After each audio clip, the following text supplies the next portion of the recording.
Good evening and welcome to Tucker Carlson Tonight. Not trying to be cruel this Wednesday, just reading the numbers. Joe Biden is the most unpopular president that the United States has had in a very long time. Voters dislike Kamala Harris even more. Wow. Yeah. And that's a problem because this is supposed to be the new administration's honeymoon period, the part where everyone thinks they're great. So it's not getting better from here. This is as beloved as the Biden administration is going to get. Smart Democrats can read the numbers, they understand this, and they're working on a solution. Oh, wait. This week, two of them wrote a piece in the Wall Street Journal calling on the party to support Hillary Clinton for president in 2024. Hillary is the best positioned candidate to win a national election, they argued. She's also, they noted, younger than Joe Biden. Oh, yes. Former President Bill Clinton agrees with this, or says he does anyway. Bill Clinton told People magazine that his wife is, quote, the most qualified person to run for office in my lifetime, including me. In fact, failing to elect Hillary in 2016 was, in Bill Clinton's studied estimation, an historic national tragedy. Quote, one of the most profound mistakes we've ever made. Unforgivable, really.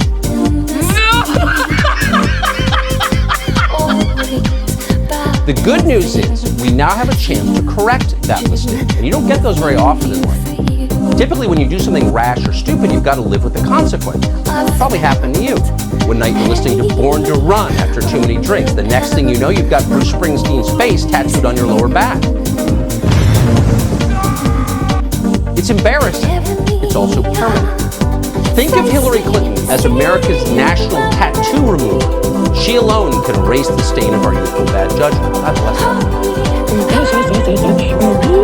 But wait a second, you say Hillary can't win. She's yesterday's candidate. This country's got a short attention span. We want the new thing. And Hillary Clinton isn't new. She's been around forever. We're bored of her. Well, if you believe that, you don't remember Hillary Clinton very well. Call her what you will, but she's not boring. Hillary's like a box of Cracker Jacks or your emotionally volatile niece who goes to art school. She's full of surprises. You never know what you're going to get. There are days when Hillary seems like a sensible Midwestern Methodist who grew up Republican in a suburb outside Chicago. That's the biographically accurate Hillary Clinton. But it's hardly the only Hillary Clinton. Double night. During the years she spent in Arkansas, for example, Hillary often played the loyal daughter of the American South, a Southern fried Dixie lady with a spunky feminist twist. That was the character she was portraying when we first met her 30 years ago this month. It was during the 1992 presidential primaries. Listen to her accent here.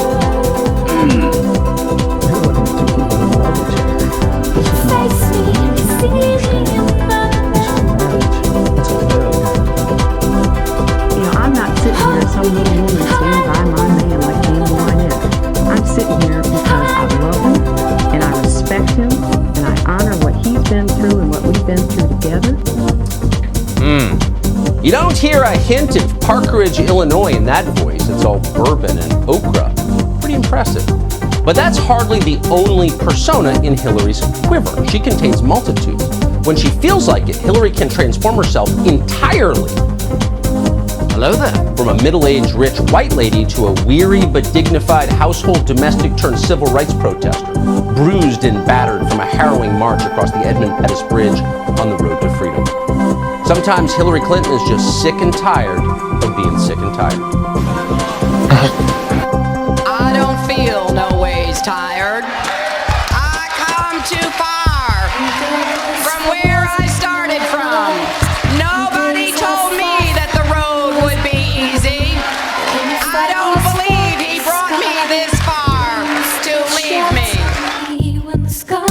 It's not a bad impression. Of course, there are other days when Hillary doesn't talk at all. That's in her repertoire, too. She just points her finger at you and cackles wildly like a mental patient on the subway. For the uninitiated, it can be a disconcerting experience. Is she casting a spell? Is she going to bite me? You're never sure. But her staff isn't worried. They think it's all part of her secret sauce. It's one of the reasons everyone loves Hillary. Here's the Capitol routine. Wouldn't it be insane if you were running for office? Is she sitting across from me right now? I don't know why that's funny. I mean, Oh, did you have any in-person briefings? I don't find it funny at all.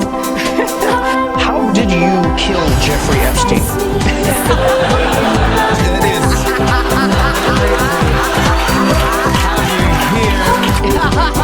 I didn't really get to understand, but there are a lot of people who are not.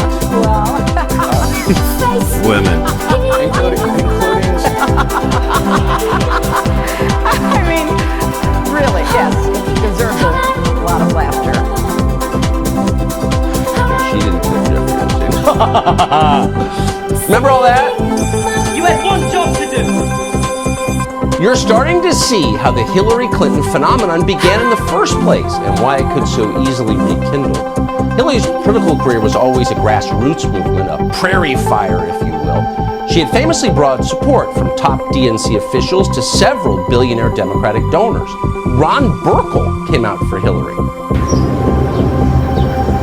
That's like winning every voter in the state of Ohio, at least from a fundraising perspective. So clearly she's got the mechanics down. How about the